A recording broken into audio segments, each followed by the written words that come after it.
इसके बाद यीशु ने भीड़ और शिष्यों को संबोधित करते हुए कहा, फरीसियों और शास्त्रियों ने स्वयं को मोशे के पद पर आसीन कर रखा है, इसलिए उनकी सभी शिक्षाओं के अनुरूप स्वभाव तो रखो, किंतु उनके द्वारा किए जा रहे कामों को बिल्कुल न मानना, क्योंकि वे स्वयं ही वो नहीं करते जो वो कहते हैं। वे लोगों के कंधों पर भारी बोझ लाद तो देते हैं, किंतु उसे हटाने के लिए स्वयं एक उंगली तक नहीं लगाना चाहते। वे सभी काम लोगों का ध्यान आकर्षित करने के उद्देश्य से ही करते हैं।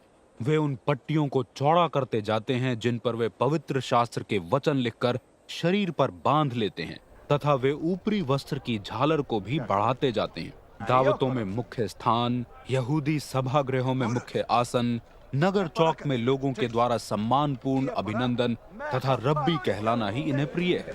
किंतु तुम स्वयं के लिए रब्बी कहलाना स्वीकार न करना, क्योंकि तुम्हारे शिक्षक मात्र एक हैं और तुम सब आपस में भाई हो।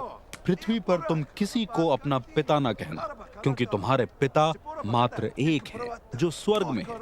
और ना तुम स्वयं के लिए स्वामी संबोधन स्वीकार करना, क्योंकि तुम्हारे स्वामी मात्र एक है, मसीह।